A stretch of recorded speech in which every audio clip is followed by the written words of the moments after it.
जय श्री हरि विष्णु भक्तों। स्वागत है आपका हमारे इस पावन और आध्यात्मिक मंच पर। आज का ये विशेष वीडियो उन सभी श्रद्धालुओं के लिए है, ईश्वरीय प्रकाश की एक नई किरण लेकर आया है, जो अपने जीवन के सबसे गहरे दुखों का अंत करना चाहते हैं, और विशेष रूप से उन दंपतियों के लिए जो लंबे समय से संतान सुख की कामना कर रहे हैं।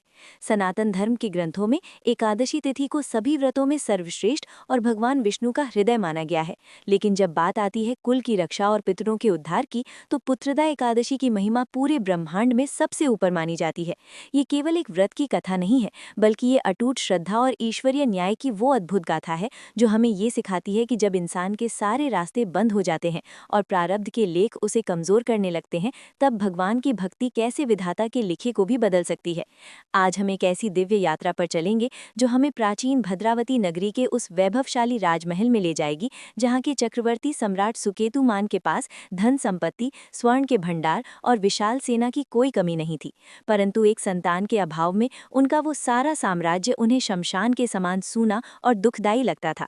कैसे एक प्रतापी राजा अपने जीवन से हारकर आत्मघाती विचार लेकर वन की ओर निकल गया, और फिर उस निर्जन वन में उसे ऐसी कौन सी दिव्य शक्ति मिली जिसने न केवल उनके वंश को नष्ट होने से बचाया, बल्कि उनके पूर्वजों को भी नरक की यातनाओं से मुक्ति दिला दी। आज के इस विशेष भाग में हम पुत्रदा एकादशी की उसी संपूर्ण, अत्यंत विस्तृत और पौराणिक कथा का श्रवण करेंगे, जिसे सुनने मात्र से वाजपेयी यज्ञ का पुण्य फल प्राप्त होता है और सूनी गोद में खुशियों का कमल खिल उठता है। अगर आप भी अपनी मनोकामनाओं को सिद्ध करना चाहते हैं और नारायण के चरणों में अपना स्थान पाना चाहते हैं, तो इस वीडियो को बिना स्किप किए अंत तक देखें, क्योंकि आज की ये कथा आपके जीवन में भक्ति, शक्ति और सुख शांति का वो मार्ग खोलेगी जिसकी कल्पना मात्र से मन हर्षित हो उठता है। कथा के पावन रस में डूबने से पहले पूरी निष्ठा के साथ कमेंट बॉक्स में जय लक्ष्मी नारायण जरूर लिखें, और धर्म की इस अमृत धारा को दूसरों तक पहुंचाने के लिए चैनल को सब्सक्राइब करना बिल्कुल ना भूलें। तो चलिए अब बिना किसी देरी के आरंभ करते हैं पुत्रदा एकादशी की ये महान और कल्याणकारी गाथा। प्राचीन काल के स्वर्ण युग में भारतवर्ष की पवित्र धरा पर भद्रावती नाम की एक अत्यंत भव्य, ऐश्वर्यशाली और दिव्य नगरी थी। इस नगरी की समृद्धि का वर्णन देवताओं के नगर इंद्रपुरी के समान किया जाता था। यहाँ के शासक राजा सुकेतुमान थे, जो अपनी वीरता, न्यायप्रियता और सत्यनिष्ठा के लिए तीनों लोकों में विख्यात थे। राजा सुकेतुमान के राज्य में धर्म का बोलबाला था। वहाँ न कोई दरिद्र था, न कोई दुखी और न ही कोई अधर्मी। उनकी महारानी का नाम शैव्या था, जो साक्षात देवी लक्ष्मी का अवतार प्रतीत होती थीं। वे अत्यंत सुशील, पतिव्रता और शांत स्वभाव की थीं। राजा सुकेतुमान के पास सोने चांदी के विशाल भंडार, बेशकीमती रत्नों से जड़े मुकुट, हजारों मदमस्त हाथी, चपल घोड़े और एक ऐसी विशाल चतुरंगिणी सेना थी जिससे बड़े बड़े शत्रु भी थर थर कांपते थे। राजा के राजमहल में ऐश्वर्य के समस्त साधन उपलब्ध थे। दास दासियों की टोलियां सदैव सेवा में तत्पर रहती थीं और प्रजा राजा को ईश्वर की भांति पूजती थी। लेकिन इस बाहरी चमक धमक और सुख समृद्धि के पीछे एक बहुत बड़ा और गहरा दुख छिपा था। राजा और रानी को विवाह के अनेक वर्ष व्यतीत हो जाने के बाद भी संतान सुख की प्राप्ति नहीं हुई थी। संतानहीनता का ये कांटा राजा को प्रतिपल भीतर ही भीतर दीमक की तरह खाए जा रहा था। राजा अक्सर आधी रात को अपनी शैया से उठकर महल की खिड़की से बाहर अंधकार को देखते और लंबी सांसें भरते हुए सोचते कि हे विधाता, मैंने अपने जीवन में कभी किसी जीव को कष्ट नहीं पहुंचाया, सदैव शास्त्रों की आज्ञा मानी, प्रजा का पालन अपने बच्चों की तरह किया, फिर मेरी गोद सूनी क्यों है। जब वे अपने पूर्वजों का तर्पण करते तो उनके नेत्र अश्रुओं से भर जाते। उन्हें ये भयंकर चिंता सताती कि मेरे बाद मेरे पितरों को पिंड और जल कौन प्रदान करेगा।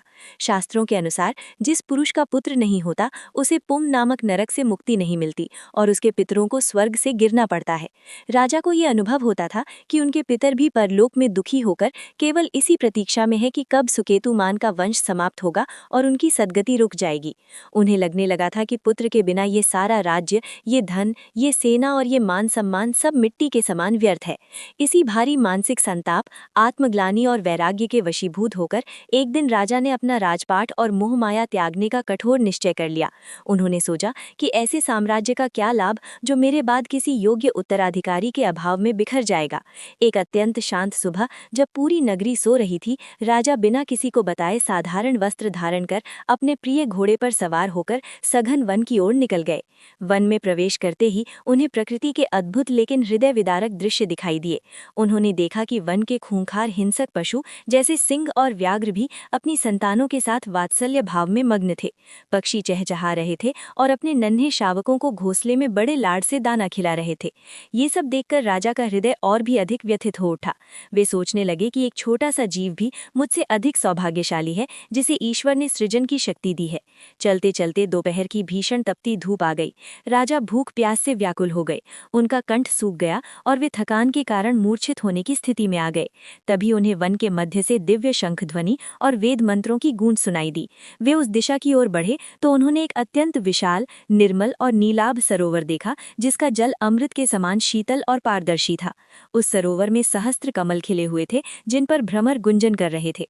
सरोवर के चारों ओर अनेक सिद्ध महात्माओं और महान ऋषियों के पवित्र आश्रम थे जहां से यज्ञ की आहुतियों की सुगंध आ रही थी।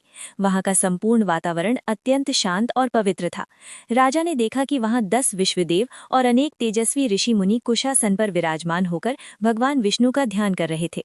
राजा ने अपने घोड़े से उतरकर अत्यंत श्रद्धा और विनम्रता पूर्वक उन ऋषियों के चरणों में साष्टांग दंडवत प्रणाम किया। ऋषियों ने जब राजा की आंखों में असीम वेदना और उनके चेहरे पर राजसी तेज देखा तो उन्होंने करुणापूर्वक अपना ध्यान तोड़ा और पूछा कि हे श्रेष्ठ पुरुष, आपका स्वरूप तो किसी महान सम्राट जैसा है, फिर आप इस निर्जन वन में इस प्रकार धूल धूसरित और शोकग्रस्त क्यों भटक रहे हैं? राजा सुकेतुमान ने हाथ जोड़कर सिसकते हुए अपनी पूरी व्यथा कह सुनाई। उन्होंने कहा कि हे ज्ञान के सागर ऋषिवर, मैं राजा होकर भी स्वयं को संसार का सबसे दीन प्राणी मान रहा हूँ, क्योंकि मेरी कोई संतान नहीं है। मेरे पूर्वज प्यासे हैं, मेरा वंश दीप बुझने वाला है और मेरे बाद मेरी प्रजा अनाथ हो जाएगी। पुत्रहीन होने के कारण मुझे इस लोक में सुख नहीं और ना ही परलोक में शांति की आशा है। कृपया मुझे इस दुख के सागर से निकलने का कोई अचूक मार्ग बताएं। राजा की ऐसी करुण और धर्मयुक्त पुकार सुनकर ऋषियों के हृदय में दया उमड़ आई। उन्होंने अत्यंत हर्षित होकर कहा कि हे राजन, आज का दिन आपके जीवन का सबसे बड़ा मोड़ है। आज पौष मास के शुक्ल पक्ष की परम पवित्र पुत्रदा एकादशी है। ये तिथि कोई साधारण तिथि नहीं बल्कि साक्षात भगवान नारायण की कृपा का स्वरूप है। इसमें वो सामर्थ्य है जो प्रारब्ध के कठोर लेख को भी मिटा सकती है और सूखी डाल पर भी फूल खिला सकती है। ऋषियों ने राजा को उपदेश दिया कि यदि आप आज के दिन पूर्ण श्रद्धा, शुद्धि और ब्रह्मचर्य के साथ निराहार रहकर भगवान अच्युत की पूजा करें तो भगवान विष्णु आपको अवश्य ही कुल दीपक पुत्र प्रदान करेंगे। ऋषियों के इन अमृत वचनों ने राजा के भीतर मृत प्राय आशाओं को फिर से जीवित कर दिया। उन्होंने उसी क्षण सरोवर की शीतल जल में स्नान किया, पवित्र वस्त्र धारण किए और ऋषियों के मार्गदर्शन में पुत्रदा एकादशी व्रत का अत्यंत कठोर संकल्प लिया। राजा ने उस दिन अन्न का एक दाना भी नहीं ग्रहण किया, न ही जल पिया। उन्होंने पूरी रात भगवान विष्णु के बाल मुकुंद और नारायण स्वरूप का ध्यान करते हुए व्यतीत की। उन्होंने अखंड दीप प्रज्वलित किए, तुलसी दल के साथ भगवान का अर्चन किया और पूरी रात ओम नमो भगवते वासुदेवाय महामंत्र का संकीर्तन किया। उनकी एकाग्रता ऐसी थी कि उन्हें अपनी देह का भी भान न रहा। राजा की अनन्य भक्ति और घोर तपस्या देख स्वयं क्षीर सागर में लेटे भगवान श्री हरि प्रसन्न हो गए। अगले दिन द्वादशी तिथि के शुभ मुहूर्त में राजा ने पुनः स्नान किया, पवित्र अग्नि में आहुतियां दी और ऋषियों को आदरपूर्वक दिव्य भोजन कराया। उन्होंने अपनी सामर्थ्य से बढ़कर स्वर्ण मुद्राएं, गौ और वस्त्रों का दान किया और अंत में ऋषियों का आशीर्वाद लेकर अपना उपवास पूर्ण किया। जब राजा वापस अपनी नगरी भद्रावती पहुंचे तो पूरी नगरी उनके स्वागत में उमड़ पड़ी। राजा के मुख पर अब चिंता के स्थान पर एक दिव्य आध्यात्मिक तेज था। व्रत के अमोघ प्रभाव और ऋषियों के अमोघ आशीर्वाद से कुछ ही समय पश्चात महारानी शैव्या ने एक दिव्य और तेजस्वी गर्भ धारण किया। 9 महीने की प्रतीक्षा के बाद जब नक्षत्र अत्यंत शुभ और मंगलकारी स्थिति में आए तब रानी ने एक ऐसे पुत्र का जन्म दिया जिसका मुख शरद पूर्णिमा के चंद्रमा के समान उज्ज्वल था और जिसकी आंखों में सूर्य जैसा तेज था। उस बालक के जन्म की सूचना मिलते ही पूरी नगरी में उत्सव की लहर दौड़ गई। घर घर में दीप जलाए गए, देवताओं ने स्वर्ग से दुधुम्बियां बजाईं और गंधर्वों ने मंगल गान किया। राजा सुकेतुमान के पूर्वजों को पितृलोक में परम तृप्ति और शांति प्राप्त हुई। वो पुत्र राजकुमार आगे चलकर अपने पिता से भी अधिक न्यायप्रिय, वीर और महान चक्रवर्ती सम्राट बना। ये दिव्य कथा हमें ये शाश्वत सीख देती है कि घोर संकट और निराशा के समय भी यदि मनुष्य ईश्वर और एकादशी व्रत पर अटूट विश्वास रखे तो असंभव भी संभव हो जाता है। जो भी भाग्यशाली मनुष्य इस अत्यंत विस्तृत, पावन और फलदायी कथा को पूर्ण भक्ति के साथ पढ़ता है, सुनता है या दूसरों को सुनाता है, उसके जन्म जन्मांतर के संचित पाप भस्म हो जाते हैं। उसे इस पृथ्वी पर समस्त सांसारिक सुख प्राप्त होते हैं, उसकी वंश वृद्धि होती है और अंत समय में वो दिव्य विमान पर बैठकर सीधे बैकुंठ लोक को प्रस्थान करता है। भक्तों, ये थी पुत्रदा एकादशी की वो दिव्य और चमत्कारी कथा जो हमें ये विश्वास दिलाती है कि ईश्वर के दरबार में देर है पर अंधेर नहीं, और सच्ची श्रद्धा से की गई प्रार्थना कभी खाली नहीं जाती। राजा सुकेतुमान के जीवन की ये गाथा इस बात का जीवंत प्रमाण है कि एकादशी का व्रत केवल उपवास मात्र नहीं है, बल्कि ये हमारे प्रारब्ध और कर्मों को शुद्ध करने का एक सशक्त मार्ग है। हम आशा करते हैं कि आज की ये पावन कथा आपके हृदय को स्पर्श कर गई होगी और आपको अपनी समस्याओं से लड़ने का एक नया आध्यात्मिक संबल मिला होगा। भगवान श्री हरि और माता लक्ष्मी से हमारी यही प्रार्थना है कि जो भी भक्त पूरी निष्ठा के साथ इस व्रत को रखे या इस कथा का श्रवण करे, उसकी झोली खुशियों से भर जाए, उसके घर में योग्य संतान का आगमन हो और उसके पितरों को वैकुंठ लोक में स्थान प्राप्त हो। यदि आपको आज की ये कथा और हमारी ये छोटी सी कोशिश पसंद आई हो तो इस वीडियो को उन लोगों के साथ साझा जरूर करें जो संतान सुख की कामना कर रहे हैं या जिन्हें इस समय ईश्वर के सहारे की सबसे ज्यादा जरूरत है। याद रखिए, धर्म की चर्चा को फैलाना भी एक महान पुण्य का कार्य है। इस वीडियो को लाइक करके आप हमारी मेहनत को सफल बना सकते हैं, और अगर आपने अभी तक हमारे इस परिवार का हिस्सा बनने के लिए चैनल को सब्सक्राइब नहीं किया है तो अभी सब्सक्राइब का बटन दबाएं और बेल आइकन को ऑल पर सेट करें, ताकि धर्म, कर्म और पुराणों से जुड़ी ऐसी ज्ञानवर्धक और प्रेरणादायक कथाएं आपको निरंतर मिलती रहें। अपना बहुमूल्य समय देने के लिए और हमारे साथ इस भक्तिमय यात्रा में जुड़ने के लिए आपका कोटि कोटि धन्यवाद।